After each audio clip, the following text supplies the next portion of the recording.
Sa Pilipinas, libo-libo ang mga paaralan at unibersidad. Mula sa mga nasa bundok hanggang sa mga nasa gitna ng syudad. Pero alam mo ba, may mga campus na hindi lang matibay sa edukasyon, kundi literal na matibay sa panahon. Tumagal sa lindol, bagyo, baha at kahit na giyera.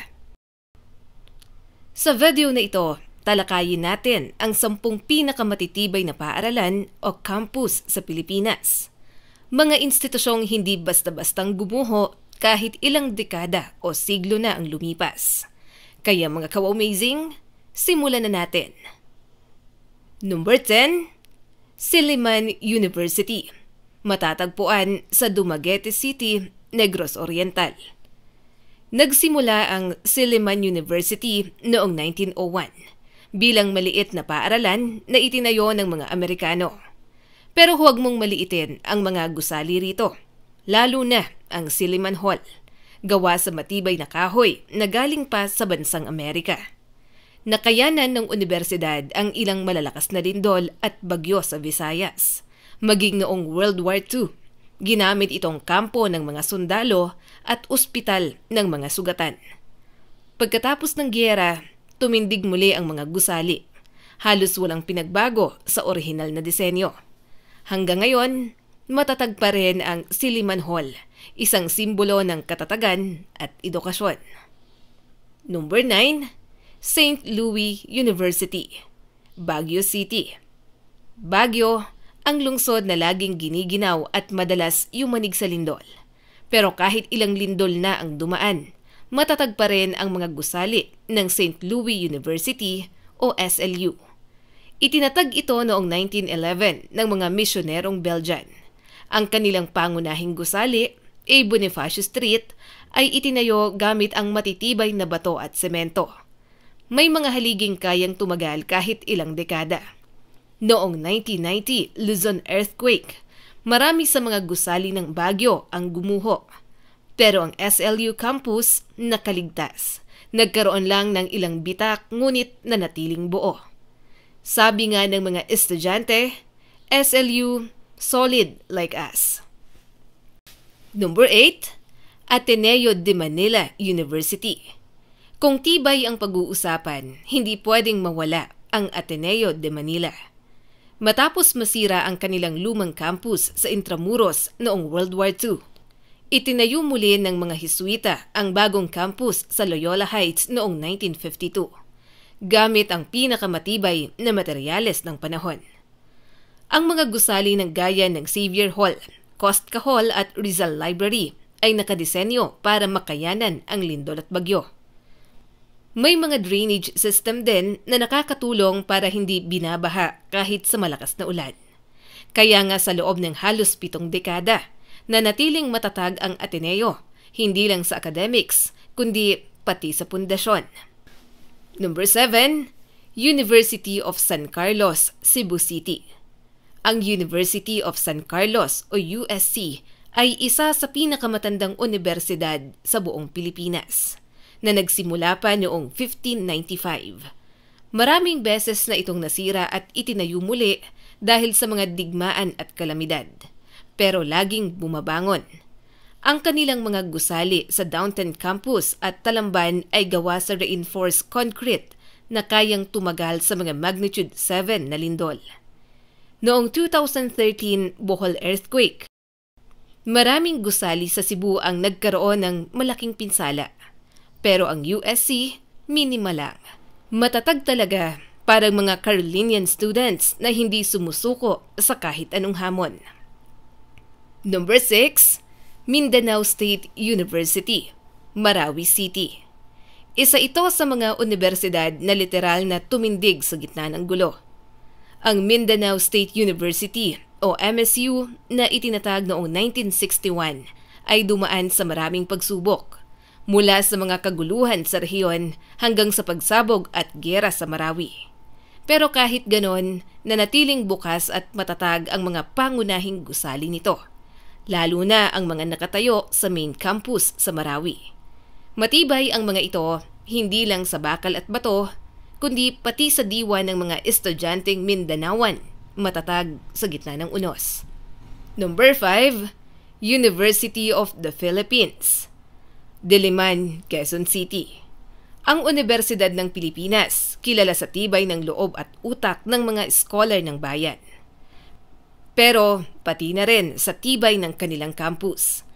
Ang mga gusali sa UP Diliman tulad ng Palma Hall, Melchor Hall at Quezon Hall ay itinayo noong dekada 50 hanggang 60, gamit ang matibay na semento at bakal na tumagal sa maraming lindol. Nakatagal din ito sa ilang dekadang pagbabago sa klima at kalikasan. At kahit ilang rally o protesta pa ang ginanap sa Sunken Garden, matatag pa rin ang campus sa puso ng bayan. Number 4, University of Santo Tomas, Manila. Ang UST ay hindi lang ang pinakamatandang universidad sa Asia. Isa rin ito sa pinakamatibay. Itinatag noong 1611 at nakaligtas sa sunog, lindol at World War II. Ang main building ng UST ay itinayo noong 1927 at ito ang kauna-unahang earthquake-resistant building sa Pilipinas. Matapos ang mga bombahan noong giyera, halos kalahati ng Maynila ay nawasak. Pero ang UST main building ay nakatayo pa rin.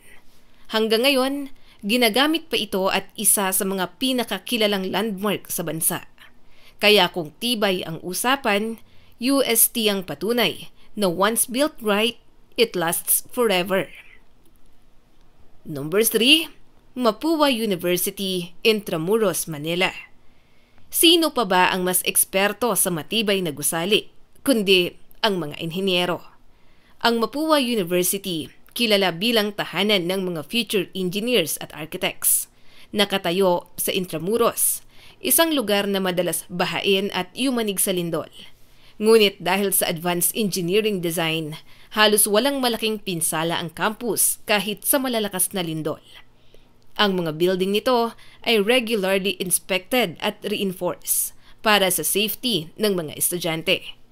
Tunay na matibay na paaralan para sa mga tagapagtatag ng tibay. Number 2, University of the Cordilleras, Baguio City. Sa Baguio City, may isa pang eskwelahan na matatag sa literal at figurative na paraan, ang University of Cordilleras o UC. Noong 1990 Luzon earthquake, gumuho ang maraming gusali sa Baguio. Pero ang UC campus nakatayo pa rin, nagamit pa nga bilang evacuation center ng mga residente. Ang tibay ng campus na ito ay patunay ng maayos na structural planning, kaya't hanggang ngayon, isa pa rin ito sa mga pinagkakatiwalaang institusyon sa Hilagang Luzon. Number 1, University of the Philippines, Los Baños, Laguna. At narito na tayo sa pinakamatibay na paaralan sa buong Pilipinas, ang University of the Philippines, Los Baños o UPLB. Bakit?